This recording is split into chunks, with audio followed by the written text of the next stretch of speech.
Boa noite, meus irmãos, que a paz de Deus esteja para sempre em nossos corações. O abraço fraterno da União da Mocidade Espírita de Niterói, que a gente sempre traz com muito carinho, né? E que Jesus nos abençoe nessa reflexão da noite de hoje.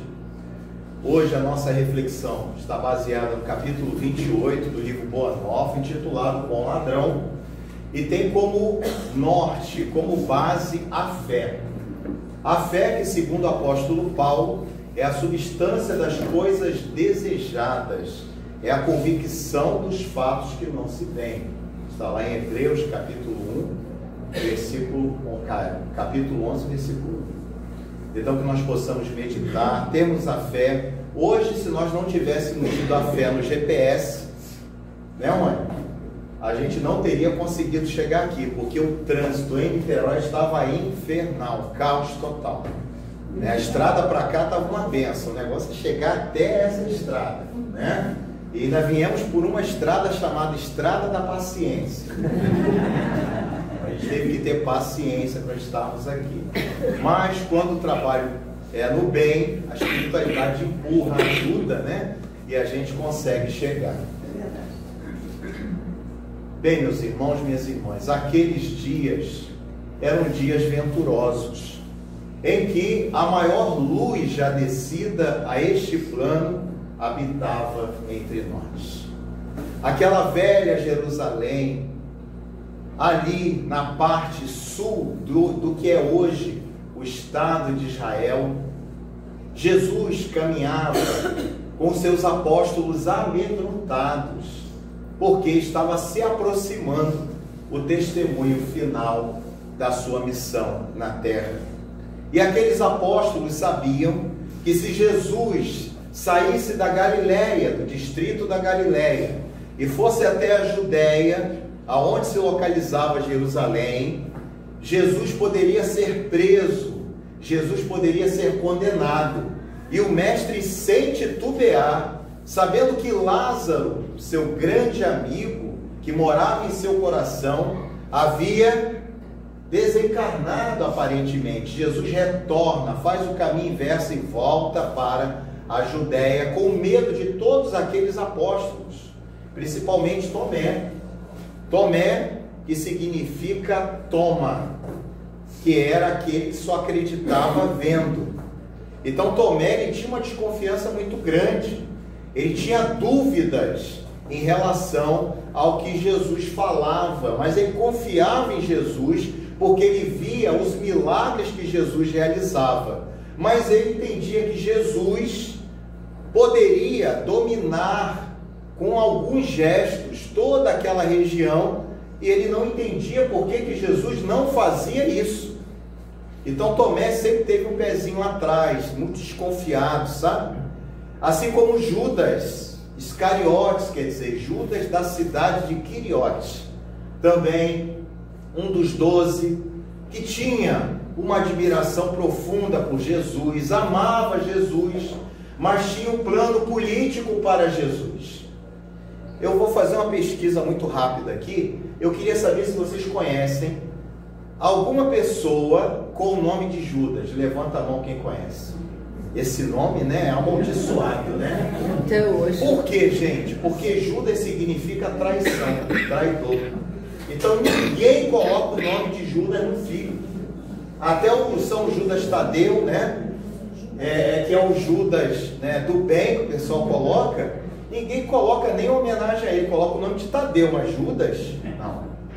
Então, Judas também era um dos apóstolos de Jesus que tinha muita dificuldade em entender por que aquele homem com tanto poder, com tantas possibilidades de modificar o cenário político dos judeus, ele não agia daquela forma. Então Judas bolou um plano mirabolante.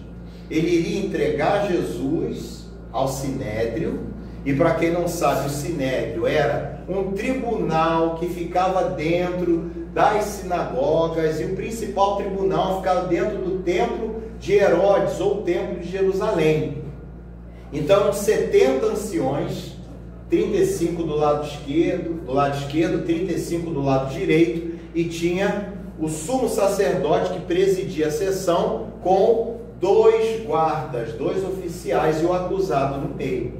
Então, Estevão passou por esse julgamento, o próprio Cristo também passou por esse julgamento. Então, a ideia de Judas era muito interessante. Eu vou entregar Jesus ao Sinédrio, na época Caifás. Jesus será preso, tá? Com a prisão de Jesus, a troca pela prisão dele é um cargo político. Eu vou ter um cargo de poder daquela região. E com esse cargo de poder, eu vou fazer um levante civil. Eu vou colocar os judeus que estavam revoltados contra o domínio romano, contra Pilatos, que comandava a jurisdição ali de Jerusalém, era Pilatos.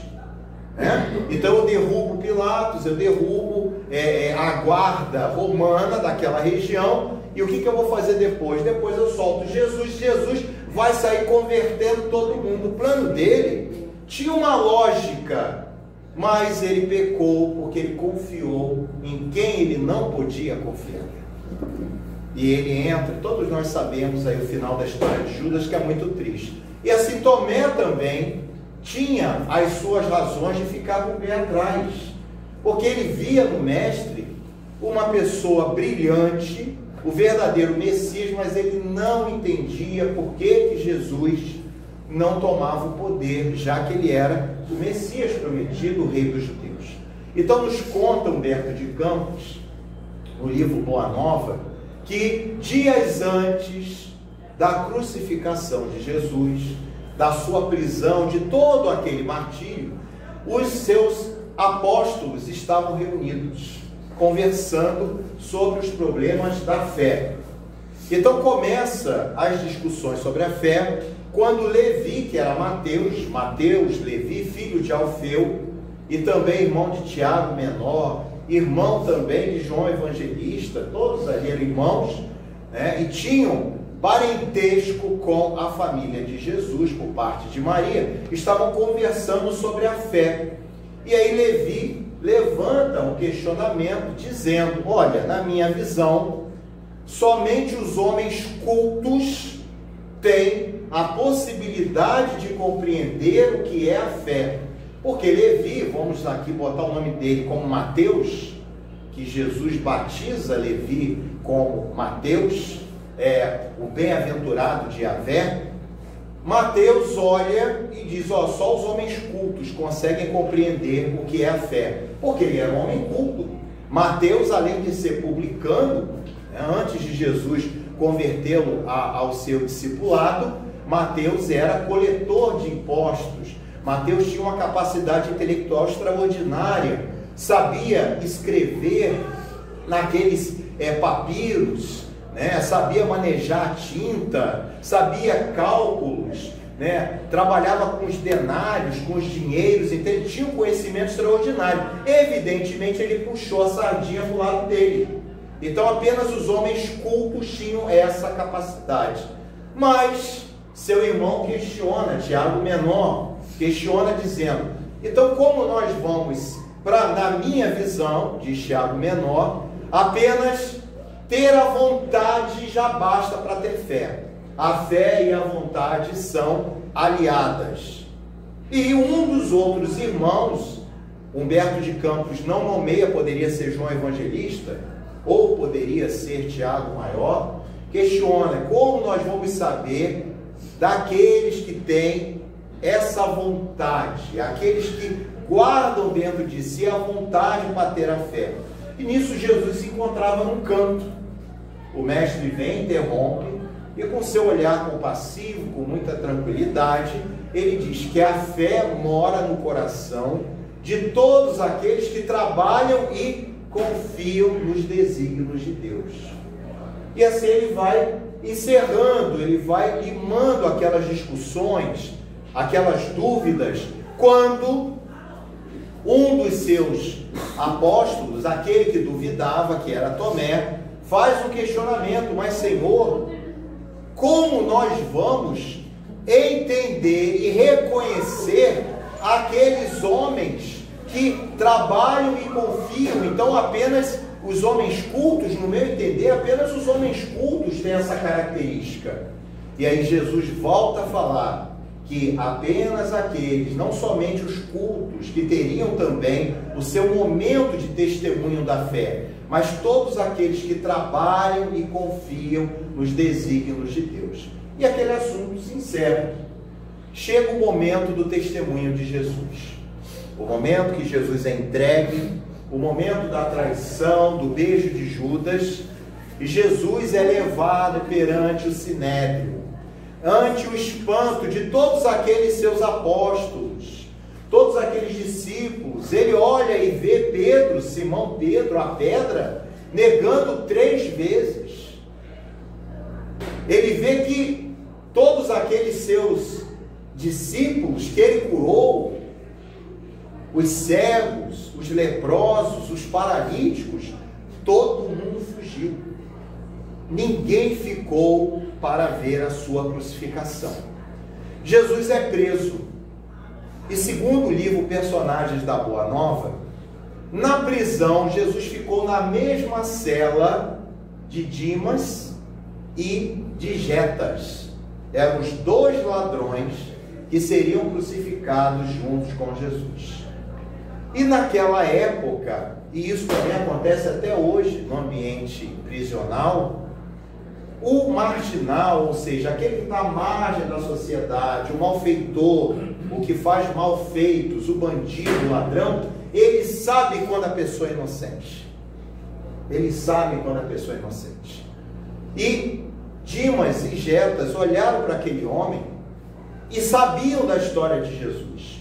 Sabiam que Jesus havia apenas feito curas, pregado o amor, a fraternidade. Aquele galileu que nasceu na cidade de Belém, se radicou em Nazaré e rodava às margens do Tiberíades, só fazia o bem.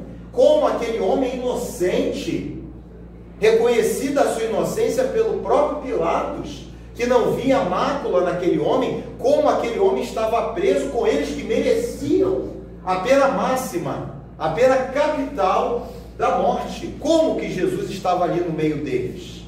Mas havia uma diferença entre Dimas e Jetas.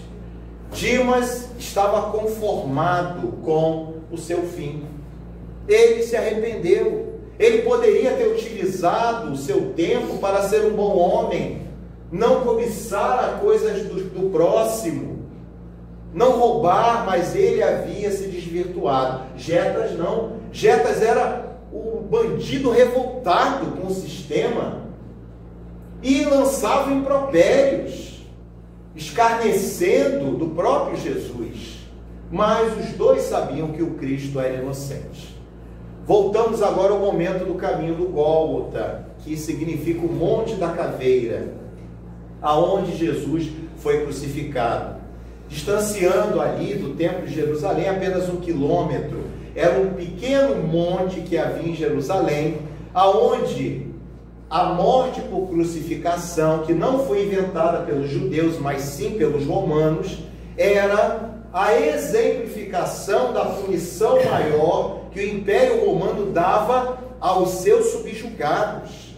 E quando as cruzes eram levantadas naquele monte, ele estava naquela posição para que qualquer pessoa, de qualquer lugar de Jerusalém, conseguia ver as cruzes levantadas, servindo de exemplo daquele Império Romano, o castigo a todos os inimigos do Império. Então Jesus, naquele caminho, no momento em que são colocados os pregos, e as pessoas não têm noção, as pessoas acham que os pregos foram colocados nas palmas das mãos. Não, foi no osso do punho. Porque se você coloca na palma da mão, o peso do seu corpo rasga. Então se colocava aqui no osso do punho. Vocês imaginem a dor que Jesus sentiu. Para quê? Para que houvesse um sofrimento muito grande. Porque quando você coloca no punho, você também pega os nervos. E nos pés também cruzados, você pega os nervos.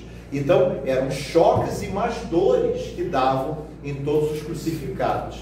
Então, Jesus é levantado no madeiro. juntamente com Dimas e Gedas. Gedas olha para o Cristo revoltado e diz: se tu és o Filho de Deus, se tu és o Messias, pede para que ele rasgue o céu e nos liberte, caçoando de Jesus. Mas Dimas não. Dimas, completamente arrependido, olha para Jesus e diz: Senhor, tende piedade, Senhor. Por favor, Senhor, lembra-te de mim quando chegares a teu reino. E Jesus, olhando para aquele homem, visivelmente arrependido, sentindo as dores, sentindo que o seu momento se aproximava da sua morte também, disse: ainda hoje estarás comigo no paraíso. E aí nós vamos ver o desdobramento disso. Porque naquele momento em que Jesus fala com Dimas, a multidão gritava, ensandecida, o nome de Barrabás, o revolucionário judeu, que estava no meio, tinha sido liberto, estava no meio de todos aqueles judeus influenciados pelas trevas, porque uma legião de espíritos trevosos se encontravam naquela época, comemorando a aparente derrota do Cristo. E no meio daqueles homens, disfarçado, segundo Humberto de Campos, encontrava-se o apóstolo Tomé. Tomé estava ali, no meio deles, procurando alguém, olhava para os lados, onde estavam os outros apóstolos? Todos estavam escondidos. Judas havia cometido autocídio, ou suicídio, né? E só havia João Evangelista com Maria, mãe de Jesus, e Maria de Magdala, à frente na crucificação, e Tomé escondido. Na Bíblia nem fala que Tomé estava, mas isso são informações do plano espiritual. E Tomé ali olhando Jesus e questionando como o homem que só fazia o bem estava tendo uma punição tão grande como aquela, que Deus era aquele que punia o seu filho predileto com uma morte tão terrível. E quando Tomé olhou para Jesus, o seu olhar cruzou com o dele, Jesus já crucificado, perto de partir, e num pensamento, Jesus joga como se falasse na mente de Tomé: vede, Tomé, todos os homens das leis não me compreenderam. Os meus próprios apóstolos e discípulos me abandonaram, mas encontrei a confiança leal no peito de um ladrão. E Tomé sai dali, né, choroso, o mestre já crucificado, e ele vai andando por aquela velha Jerusalém, vê aquele raio rompendo os céus, nuvens escuras chegando a Jerusalém. Segundo relatos bíblicos, né, dos pórticos do templo de Jerusalém se rasga de cima embaixo, uma bandeira que havia lá, uma cortina se rasgou, e Tomé caminhando, e vendo as pessoas que Jesus curou nos seus afazeres, e o mestre se desligando do corpo físico naquele momento. E aí fica, meus irmãos e minhas irmãs, o ensinamento principal, que é o trabalho e a confiança que a fé nos traz. A fé vem de fides. Fides quer dizer fidelidade. Fidelidade em todas as situações da vida. Porque é muito fácil ter fé dentro da casa espírita. Não é isso? Está tudo muito bem dentro da casa espírita. Eu sou bonzinho dentro da casa espírita. Quando eu saio aqui e alguém me fecha ali na saída, na principal, eu mostro quem eu realmente sou. Se sou um aprendiz do Evangelho, eu vou saber lidar com essa situação. Se o Evangelho só fica na casa espírita e não me acompanha, eu vou demonstrar exatamente aquilo que eu sou. Porque eu não trabalhei dentro de mim a fé e a confiança. Por isso que eu falo assim, como uma autocrítica, né, para todos nós raciocinarmos. Há muitas pessoas que colocam aquelas camisas, né, Deus é fiel, né? Deus é fiel, eu amo Jesus. O movimento espírita também tem aquelas frases de Chico Xavier. Por isso que eu costumo sempre falar isso. É muito fácil andar com Jesus no peito. O difícil é ter peito para andar com Jesus. Não é verdade? Porque é fácil, eu coloco a camisa aqui, né? Boto o decalque, eu sou espírita, e aí eu levo uma fechada, eu elogio a mãe do companheiro, eu recebo um troco a mais, eu não devolvo, o problema é do outro que me deu errado, eu sou um mau empresário, um mau patrão, eu gosto de tirar vantagem em cima dos outros, mas o decalque está lá no carro. Toda sexta eu estou na casa espírita. E assim por diante. Então Jesus quis demonstrar a Tomé em especial, e também aqueles outros apóstolos, que a fé não estava restrita a quem tem muito conhecimento, pelo contrário. Bem-aventurados os humildes, porque deles é o reino dos céus. Não são os que detêm o conhecimento que têm a verdadeira fé, mas todos aqueles que trabalham e confiam. Como aquele ladrão, como Dimas, que confiou naquele momento final, ele confiou, ele acreditou que Jesus poderia salvá-lo para o reino dele. E aí muitas pessoas podem perguntar, mas Éder, existe a lei de causa e efeito, a lei de ação e reação, como é que Jesus prometeu, né? Ainda hoje estarás comigo no paraíso? Aquele homem que era um ladrão com uma morte tão dura como essa, como Jesus promete a ele o paraíso?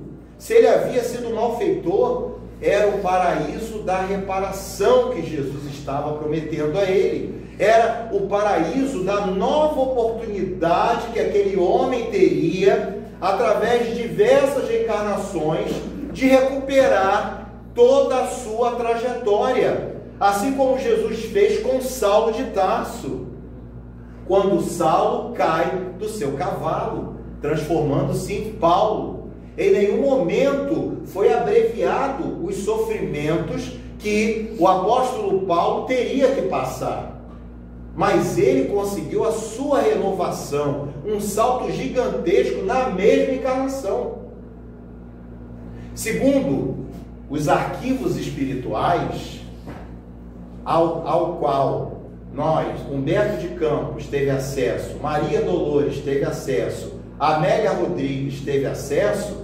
Humberto de Campos, psicografias de Chico Xavier, Maria Dolores e Amélia Rodrigues, Divaldo e Maria Dolores, Chico Xavier também, tá? A gente observa que quando Judas, apóstolo de Jesus, e apóstolo tem uma diferença para discípulo. Discípulo significa aluno. Então, até o capítulo 9 do Evangelho de Mateus, os apóstolos de Jesus são tratados como discípulos. O capítulo 10 do Evangelho de Mateus, Jesus inicia o capítulo enviando e dando poder àqueles discípulos, transformando-os em apóstolos. E apóstolos quer dizer enviados. Então, de alunos, eles se transformaram em enviados. Então, nos dizem que os espíritos benfeitores, através da psicografia confiável de Chico Xavier, de Divaldo Pereira Franco, que Judas, no momento que comete o suicídio, Jesus manda, isso tem uma página chamada O Anjo Solitário, que um daqueles espíritos luminosos vá até a zona de sofrimento aonde Judas se encontrava para socorrer Judas. E segundo Maria Dolores, Jesus ficou 3 dias com Judas, adormecendo o seu espírito. Aí vocês vão dizer, Jesus tirou Judas do umbral? Não. Porque Jesus não poderia derrogar a lei de Deus, que diz, não matarás. Isso vale para o próprio autocídio. Ele havia cometido uma derrogação da lei de Deus, e ele teria que passar por aquela expiação que ele mesmo implantou contra si. Então, segundo relatos também de Maria Dolores, Judas só foi retirado do umbral por Nossa Senhora, pela Virgem Maria, enviada por Jesus após a desencarnação dela. Então vamos lá. Jesus morre com 33 anos, segundo os relatos bíblicos. Segundo os próprios relatos bíblicos, estudiosos também, aproximadamente Maria de Nazaré desencarna entre 65 e 70 anos. Tá? Então bota aí de 33 até os 66, vamos botar aí 33 anos. Pelo menos Judas ficou mais de 30 anos numa zona de sofrimento. Sim. Além disso, ele é retirado de lá e ele vai reencarnar, segundo Leon Denis, que nos traz essa informação, 15 séculos depois, como Joana d'Arc, para ser traída, para ser queimada, e aí sim ele recupera a última mácula é apagada da sua trajetória espiritual. E mesmo assim, há um relato do próprio Humberto de Campos, em que Humberto de Campos encontra Judas no plano espiritual, caminhando às margens do Rio Jordão, vendo a Jerusalém de outro lado, e ele triste, caminhando às margens do Rio Jordão, quando Humberto de Campos faz uma entrevista com o espírito de Judas, perguntando se ele ainda sofria pelas acusações de traição. Ele disse que sim, que ele ainda sofria, mas que ele não tinha mais mácula nenhuma em seu espírito, que ele não reencarnaria mais nesse planeta. Então vocês imaginem, o sofrimento que esse homem teve. E estão mostrando para cada um de nós que quando nós erramos, e aí vamos voltar a Dimas, Jesus promete um paraíso a ele, sim, mas era o paraíso de uma nova oportunidade de reparação. Dimas iria reencarnar, iria sofrer, iria ter que passar por todas aquelas dificuldades que ele mesmo criou. E na doutrina espírita nós não pregamos o sofrimento, longe disso. Mas a utilização equivocada do nosso livre-arbítrio faz com que nós cavemos o nosso sofrimento. Então esse paraíso que Jesus promete a Dimas é a oportunidade da reparação. Mas a base disso tudo é a fé, que Tomé depois, ainda duvidando de Jesus, na casa de Marcos, quando se encontravam os apóstolos, o mestre Jesus aparece no meio deles dizendo: Pai seja nesta casa. Jesus já havia desencarnado. E os apóstolos ficam muito felizes. Ali em número de 10, Judas já havia morrido e Tomé não se encontrava no recinto. Quando Tomé entra no recinto, Jesus já havia saído dali. E eles todos eufóricos dizem: Tomé, o mestre esteve aqui. Ele disse: eu não acredito.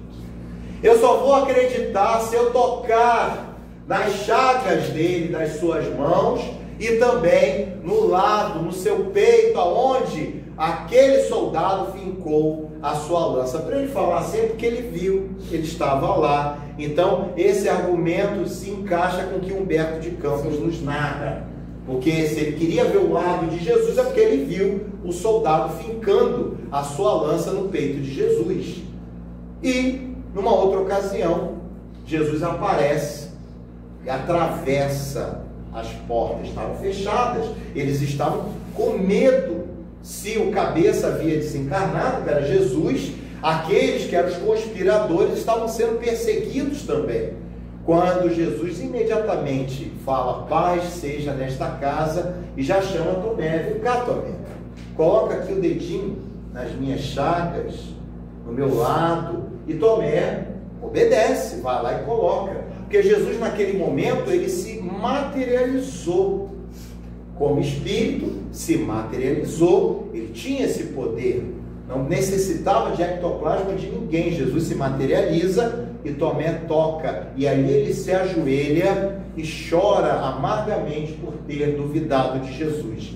E segundo as informações que nós temos no próprio livro Boa Nova, Tomé foi um dos grandes apóstolos de Jesus e morre no continente africano, martirizado, mas fez todo o seu trabalho no bem. Então mostrando que aquele homem não tinha aquela fé, não tinha aquela convicção, estava com Jesus, mas duvidava em diversas situações. E assim somos nós, meus irmãos e minhas irmãs, porque Jesus não escolheu espíritos superiores para serem os seus apóstolos. Eram espíritos que já sabiam da sua missão no subconsciente, sim, mas eram homens ainda que tinham falhas. Segundo o evangelista João, no seu evangelho, o último que encerra o Novo Testamento, antes dos Atos dos Apóstolos e do Apocalipse, João, o evangelista, diz que Judas passava a mão no gasofilácio. Ele já dizia que Judas era ladrão. O próprio evangelista deixa isso bem claro, aí a gente fica na dúvida. Foi deturpação? Inseriram isso porque Judas já era traidor, então vamos queimar Judas? Porque só João fala de Judas.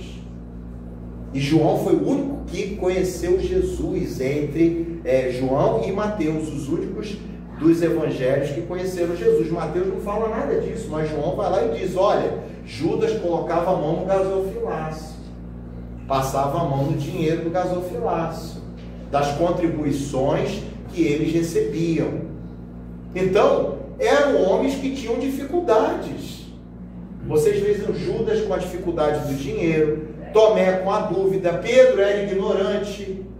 Além de ser ignorante, tinha uma violência dentro de si. Ele não titubeou quando a guarda do Sinédrio puxou-lhe a espada e cortou a orelha daquele soldado do Sinédrio. E Jesus fala: Pedro, com o mesmo ferro que feriste, serás ferido. Então Jesus escolheu homens que tinham dificuldades, e assim somos cada um de nós. Aonde está a nossa fé? A fé, segundo o Evangelho, segundo o Espiritismo, é a mãe da esperança e da caridade. É a fé, mãe da esperança e da caridade. Então o Espiritismo, ele prega a fé raciocinada. O que é a fé raciocinada? Segundo Kardec, é aquela que pode encarar a razão face a face em todas as épocas da humanidade. Essa é a fé raciocinada. Mas também o Espiritismo prega que fora da caridade não há salvação. E que fé é essa? É a fé realizante. Então, com a fé raciocinada, eu entendo as minhas dificuldades, eu tiro o véu da letra que mata, e aí eu pratico com a fé realizante. E o que é a fé realizante? É a caridade. O que é a caridade? É o amor em ação. Olha que conceito. É o amor em ação. E como Jesus entendia a palavra caridade?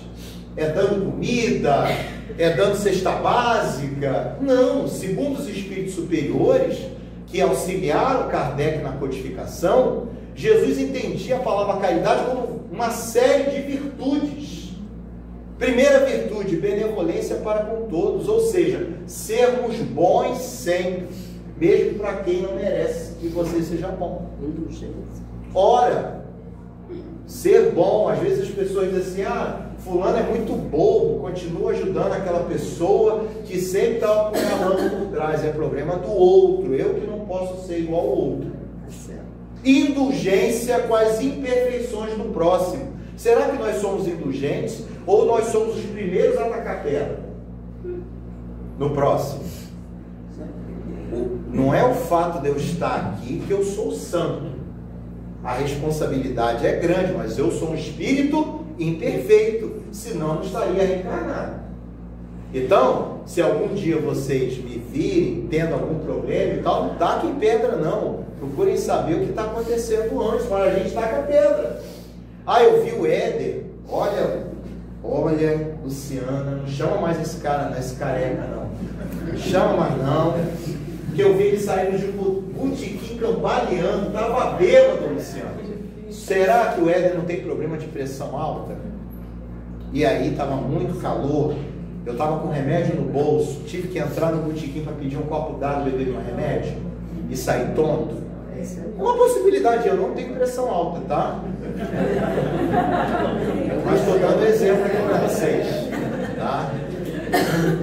Então a gente tem que ter esse cuidado, mas a gente taca a pedra primeiro, não é? Muito fácil, né?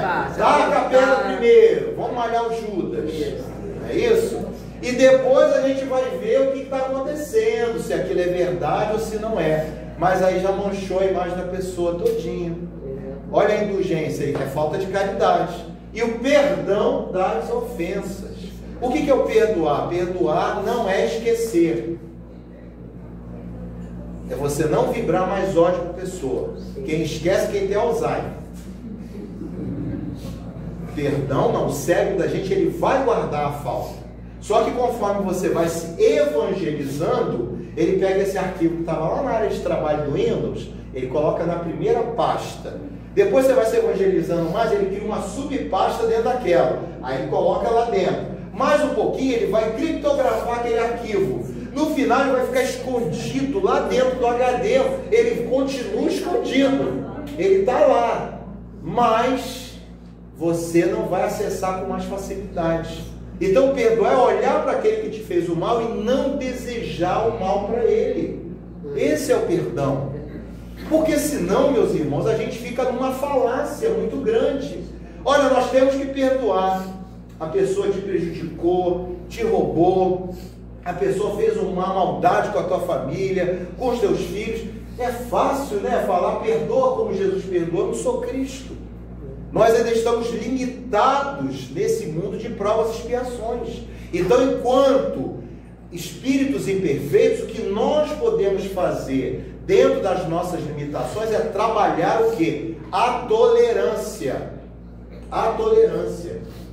Eu já olho, antes eu trocava de calçada para não ver aquela pessoa. Hoje eu não, já passo, ainda passo orando pela pessoa, não vou falar. Eu passo orando pela pessoa, não desejo mais o mal. Isso é perdoar. Perdoar não é você se juntar novamente. É você não vibrar o mal e cada um seguir o seu caminho.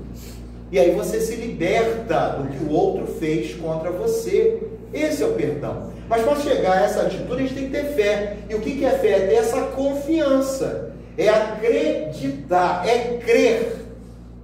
É crer. É saber. Eu sei. Você acredita na reencarnação? Não, eu sei. Eu sei que existe a reencarnação. Não acredito. Eu sei. Então que nós possamos ter isso dentro de nós. Porque Jesus usa o exemplo de um ladrão. O ladrão tinha mais fé e confiança no Cristo do que todos os seus discípulos e seus apóstolos, que não confiaram nele, fugiram. Todos fugiram e deixaram Jesus sozinho naquele madeiro infamante.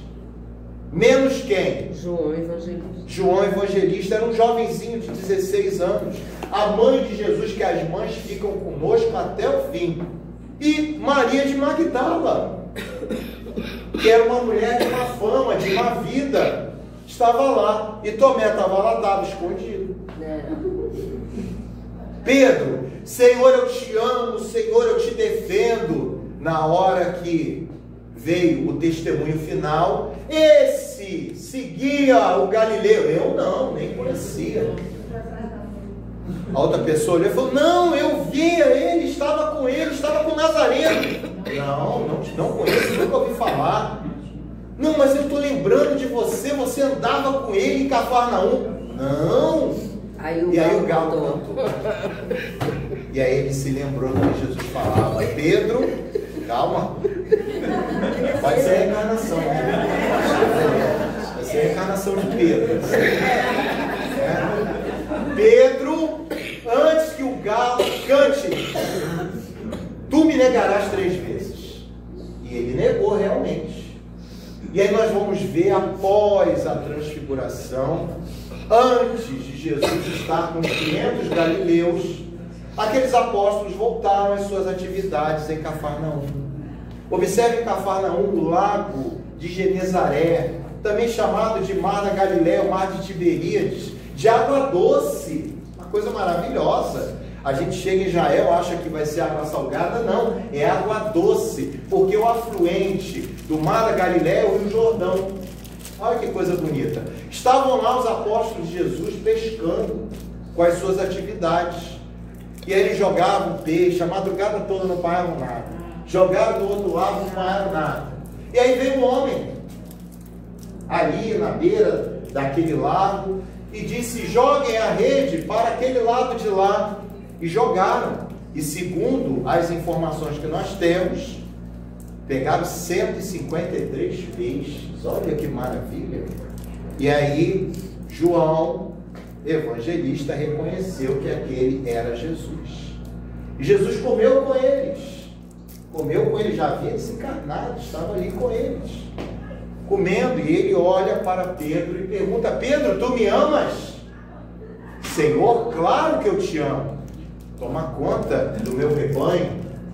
Mas Pedro, tu me amas? Sim, Senhor, amo mais do que todos estes. Toma conta das minhas ovelhas. Mas Pedro, tu me amas, Pedro? E Pedro caiu a ficha, porque era a terceira pergunta que Jesus fazia, repetindo. E Pedro lembrou-se da negação que ele havia feito. E com os olhos cheios de lágrimas disse: Senhor, tu sabes que te amo. Conduza as minhas ovelhas. Então, observem que mesmo Pedro tendo negado Jesus, porque foi um homem que fraquejou naquele momento, Jesus colocou a responsabilidade do seu discipulado sob a responsabilidade de Pedro, porque Pedro era a pedra onde seria a base fundamental do cristianismo primitivo. E aquele homem honrou essa responsabilidade, fundando o caminho, logo depois chamado de Casa do Caminho, mas antes só tinha o nome de Caminho. Sofreu muito, levou chibatadas, mas honrou até o último minuto, quando, vindo de Roma, porque Pedro foi até Roma, e ele voltando com seus 2 discípulos, dizendo: Mestre, vamos embora, porque o Senhor será morto se continuar aqui. E um anjo aparece e manda Pedro voltar. Olha a fé desse homem: volte para dar o testemunho. E Pedro é crucificado e pede para ser crucificado de cabeça para baixo, porque ele não tinha a hombridade e nem o merecimento de ser crucificado como Jesus foi crucificado. E para ser morto mais rapidamente, o soldado desferiu um golpe com a espada, com o mesmo ferro, Pedro, que feriste será ferido na sua veia aorta, de cabeça para baixo, e aquele apóstolo se desliga do plano físico, esvaído, jorrando sangue. Então, até Pedro teve a sua responsabilidade no final da vida, mas deu mostras de confiança. Então, meus amigos, minhas amigas, que nós tenhamos essa fé, essa confiança. Se hoje as coisas não estão acontecendo da forma que nós imaginávamos, é porque nós necessitamos passar por esses inconvenientes para o nosso caminho. Nós precisamos passar por essas dificuldades que vão evitar uma dificuldade muito maior lá na frente. Mas a gente quer tudo para ontem, como se Jesus tivesse uma camiseta escrito: posso ajudar? E a gente chega no balcão e fica pedindo, porque a prece, segundo o Evangelho, ela tem 3 finalidades principais, que é, vamos lá, agradecer, louvar e pedir. A gente só usa a terceira. A gente só pede o tempo todo. Nós parecemos até o quê? Mendigos, né? A gente só sabe pedir, pede, e a gente esquece de agradecer e de louvar. E o que significa agradecer, meus irmãos e minhas irmãs? Agradecer que a graça venha até mim. Mas a gente troca o verbo agradecer pelo verbo reclamar. E o que o verbo reclamar faz? Clamar mais de uma vez.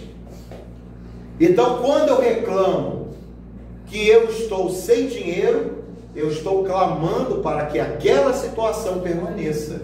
Quando eu agradeço que eu estou sem dinheiro, eu demonstro para a espiritualidade que eu estou sabendo aproveitar aquele pequeno momento de inconveniente e que aquilo vai passar. E aí eu me conecto com a espiritualidade e a ajuda chega.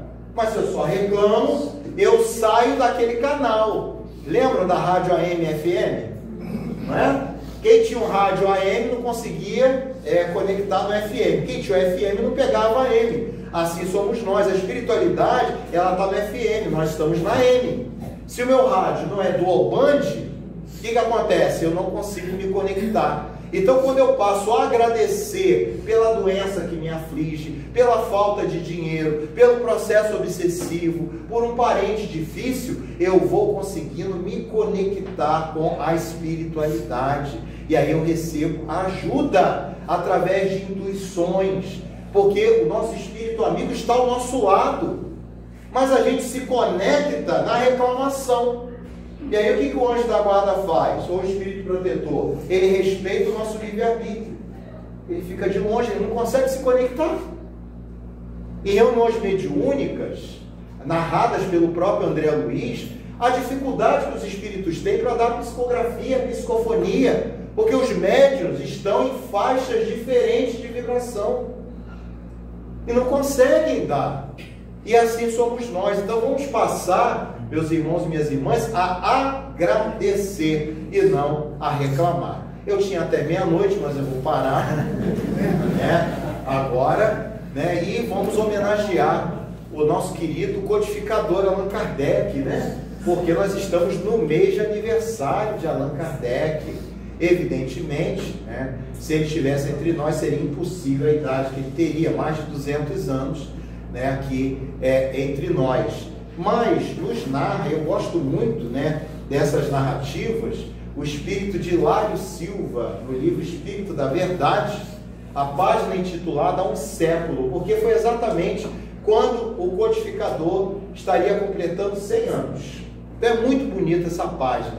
E nos narra Hilário Silva que certa feita Allan Kardec se encontrava na sua mesa, sentado, com um monte de cartas que o espírito escritor chama de missivas, estavam ali lotando a sua mesa. E boa parte daquelas cartas eram ataques pessoais ao codificador. Allan Kardec se encontrava triste, porque era aquela manhã de 1860, faziam apenas 3 anos que Allan Kardec havia lançado o Livro dos Espíritos. E ele se encontrava sem dinheiro, sem apoio e sofrendo ataques vorazes dos inimigos do Espiritismo, daqueles que queriam apagar a imagem do Consolador prometido por Jesus, porque aonde se faz luz, a treva tenta apagá-la. E Kardec estava muito triste, acabrunhado, porque o codificador, mesmo sendo um espírito da mais alta envergadura, encarnado no corpo físico, sentia as pressões e a responsabilidade da sua tarefa.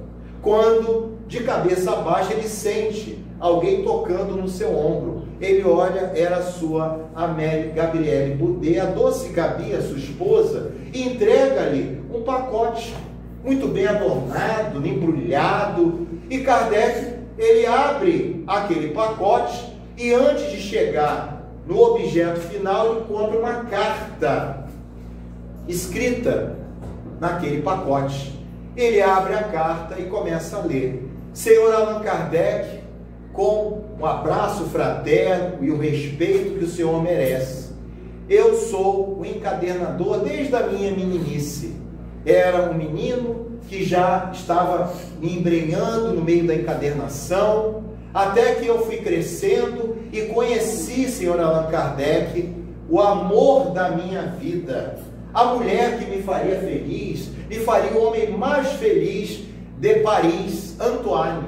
Antoine era a luz dos meus olhos. Antoine era a mulher que eu daria tudo por aquela mulher. Mas infelizmente, senhor Allan Kardec, neste ano, uma doença invisível levou a minha Antoine. As trevas se abateram sobre mim, senhor Allan Kardec.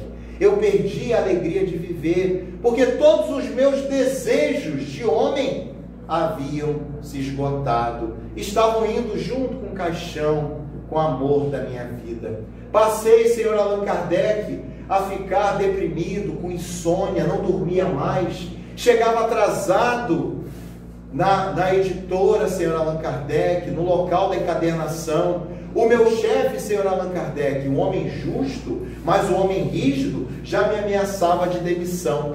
E eu, senhor Allan Kardec, namorava o rio Sena todas as noites, pensando no suicídio, senhor Allan Kardec, porque eu não sei nadar.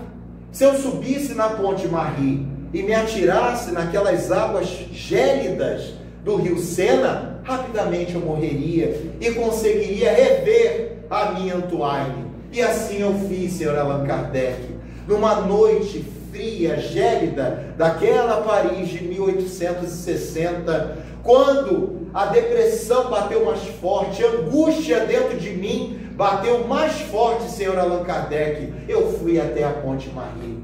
Cheguei na Ponte Marie, coloquei a mão na murada, senhor Allan Kardec. Quando eu fui me projetar para jogar, um objeto cai no meu pé. Pego aquele objeto, abro aquele objeto e intitulava-se O Livro dos Espíritos. E havia no seu frontispício, senhor Allan Kardec, a seguinte mensagem: esse livro salvou a minha vida, faça bom proveito. Aluran, assinatura de Aluran. Peguei aquele livro, senhor Allan Kardec, e comecei a lê-lo. Uma maravilha, todas as minhas dúvidas foram sendo sanadas, o mundo espiritual se descortinava dentro de mim, Antoine não estava mais morta, haveria a possibilidade do reencontro, senhor Allan Kardec. E eu lhe peço do fundo do coração, que não desista, continue com a sua tarefa de consolação.